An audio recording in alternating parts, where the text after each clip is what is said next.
Hi, I am back. Welcome to another segment of excerpts from the life of the Mahogany Poet. And I am Mary, the Mahogany Poet. I hope you've had a phenomenal week or day or whatever it is. I'm not sure when you will watch this. It might be 2-3 years from now, but whenever you find it, whenever it finds you, I hope that it uplifts your day.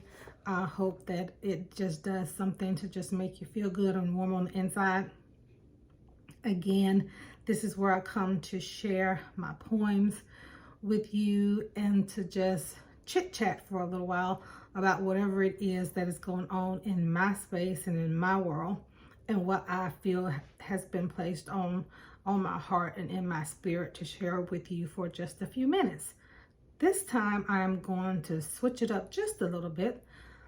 School has started back for me. It started back for my kids, and school for us is college. But school has also started back for a lot of our little people and also our junior high schoolers, just people all over the place. So with that said, I'm actually going to start with a reading from God Lifted Me, which is the book God Lifted Me. I'm going to start with the reading from page 89 from the poem called Lessons. Lessons. Many of my blessings have come from life's lessons. Hard as they were to take, many born of my foolish mistakes. Daydreaming, wasting time, longing for something not yet mine. Patience, my most challenging class. Try as I might, can't seem to pass. Keep taking tests already seen, not learning information I'm supposed to glean. These exams can't afford to fail, but boy, some of them whipping my tail. Told me to study to show myself approved. I'm so hard-headed, an intelligent fool. Copying others, looking for life's cheat codes. Knowing better, making lengthy my road. Multiple choice, got too many choices. Open book, my soul rejoices. Got me reading, what is this? Answers dating back to Genesis? Numbers and Psalms make revelations. Got me engaged, part of the conversation. This is wild. I had no idea. You teaching me about you, always in here. All the hard lessons I've had to learn, not in vain, blessing me to do your will from my predestined lane. And that is lessons. Blessing me to do his will from my predestined lane. The past week for me, just getting back into the groove of a first semester, and the prior week has just been a lot of things going on, a lot of tragedy going on, a lot of death and dying of younger individuals going on. But even in shifting and moving past and learning how to deal with that from a spiritual standpoint for me, getting back into the day-to-day and building a program. I don't know if I've stated clearly on one of these segments or not what it is that I do as my day-to-day, as my day job. I actually run a nursing program. I am the chair of a nursing program, and we are in the process of building. We are expanding our nursing program, and there are a lot of moving parts that go with that. So we have a lot going on. We're welcoming back our nursing students from the summer. There's that going on. And we are preparing to intake new students in for the spring semester. So it's whenever you are in a position of leadership, it is always an interesting road. I am grateful that I can go ahead and take off my glasses, huh? I don't have to read anything else, and I can actually see without them. I just can't read very well without them. I am grateful that in the many roles that I have had in my career, in my work life, that I have had to learn to follow before I could learn to lead. I think that being a great follower tends to make a better leader, because I think one needs to know how to follow directions. You need to know what battles to choose and which ones to just shelve. You need to know how to prioritize some things. And you need to know, well, what is it that in this moment is for our good, is for the good of the team, not just for my good, for the good of the team, for the good of the program, for the good of, especially if you are working in groups and you're not owning your own business, but you are trying to move forward a company, you are trying to move forward a group of individuals working together, and you are the leader. It is imperative that you are working from the standpoint of what is our common shared goal. If you don't know that, then that's a problem. If you do not know that everyone is on the same page, then that's an issue. Great thing about where I work in nursing is that our goals are listed out. So if no one knows them, it's not because they don't have access to. It's not because we don't talk about them year in and year out and throughout the year. It's because you choose not to be a part. You choose to be willfully ignorant is the term. And sometimes in learning lessons, life lessons, we choose to be willfully ignorant about some things, and we have to then go through the same test in life over and over and over and over again. You're gonna keep going through them until you get them right.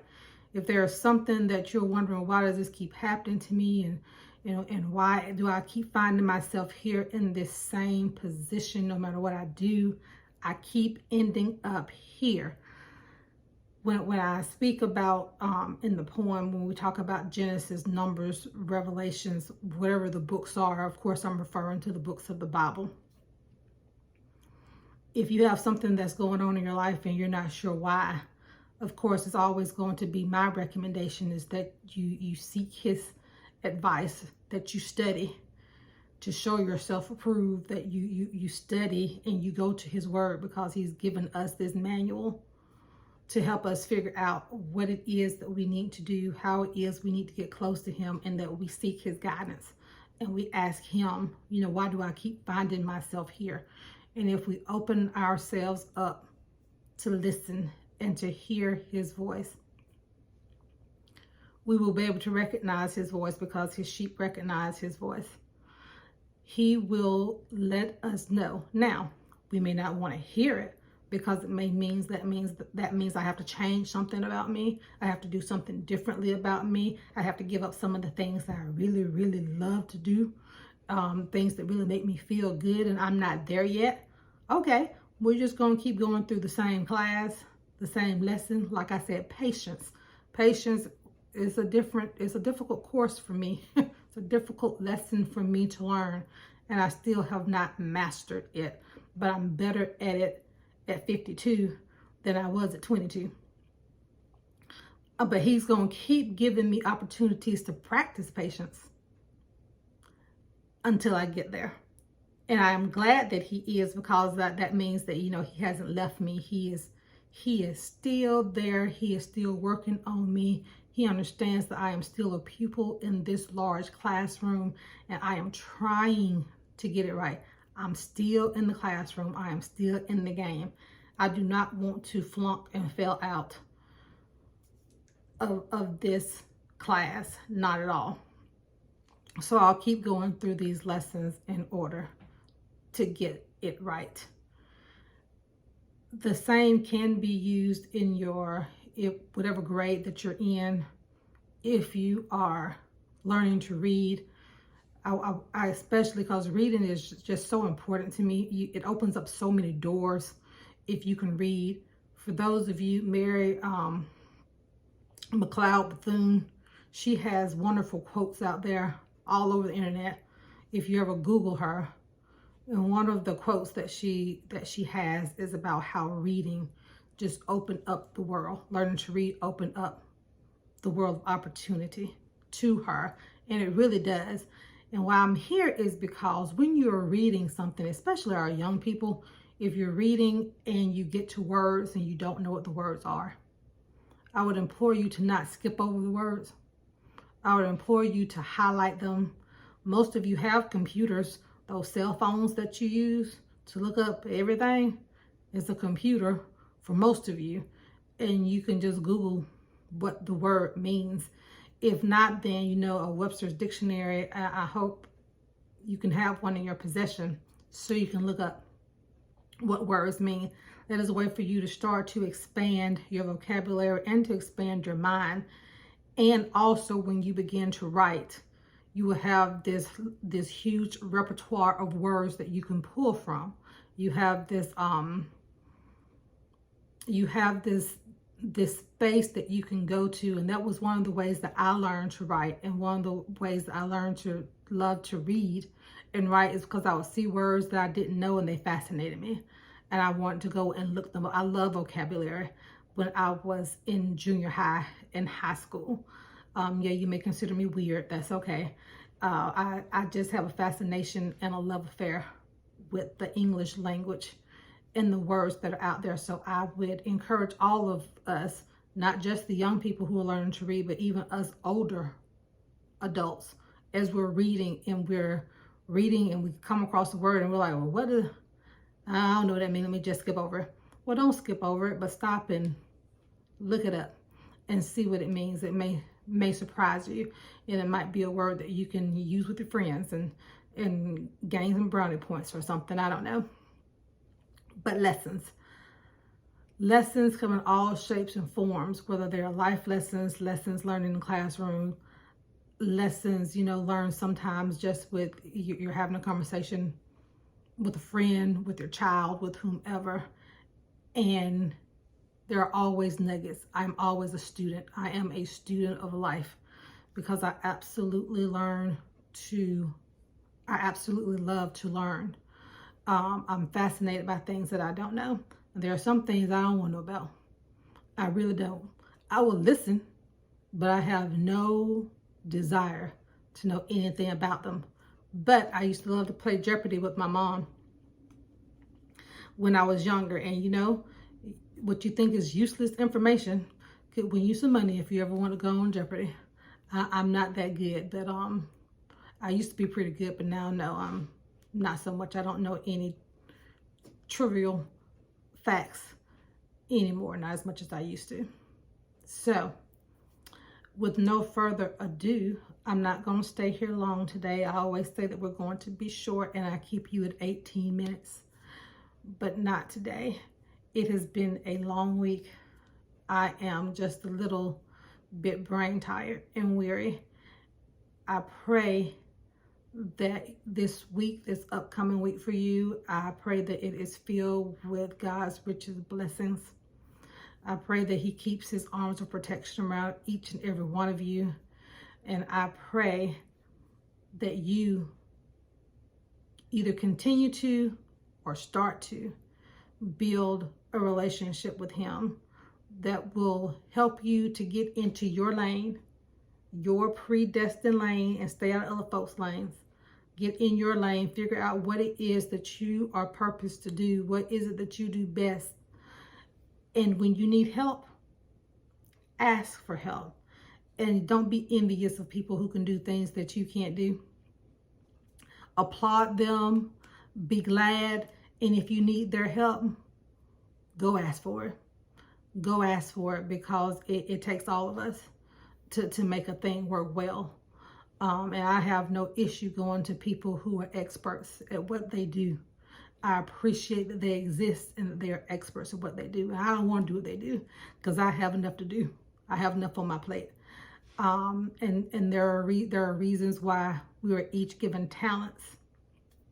We're each given gifts and skills to perfect. I hope that we are not hoarding those gifts and skills and talents and not wanting to share them with others, not wanting to share them with our groups in order to progress and make each other better. Lessons. What is the lesson that you are supposed to get out of each and every day?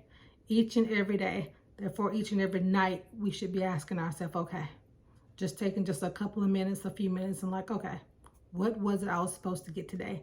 Did I learn anything today at all? If not, then maybe you were not paying attention.